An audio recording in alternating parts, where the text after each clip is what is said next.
War seems to be an inevitability, but even as times change, reasons for warfare do not. Whether it's for religion, economic systems, or the proper way to eat breakfast foods, war is the disgusting, rusty staple of humanity. It holds us together, but no one wants to touch it in case it gives them tetanus. Satirists have been mocking how petty war can be for centuries in a vain attempt to make war seem like an argument between two middle-aged men in the parking lot at Wendy's, a situation we've all had experience in. But really, the parallels stay the same. From Swift to Seuss, the satire has always been two sides that are more similar than different. They both look like weirdos, and they're both fighting for something that's not worth fighting for. That being said, both Papa John S. and Teddy Geisel have hit the head of the nail with the hammer of goofy literature. One glaring similarity between the Pitter-Patter book and Gulliver's Travel Agency is the use of breakfast foods to show how stupid war can be.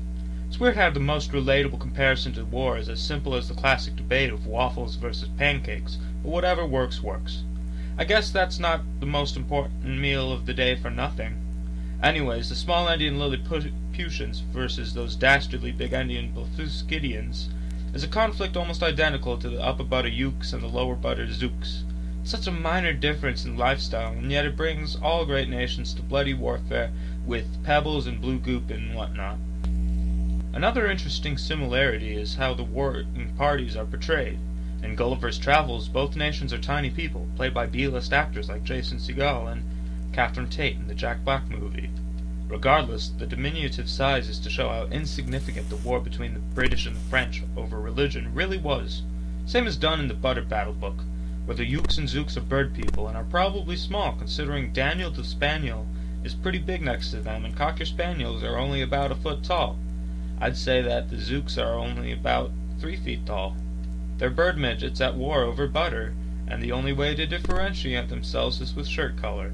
Definitely the silliest interpretation of the Cold War since Rocky IV.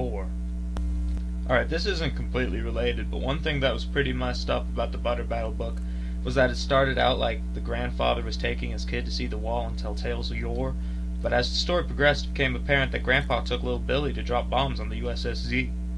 Went from a nice outing to a history lesson to Judgment Day over the course of the story.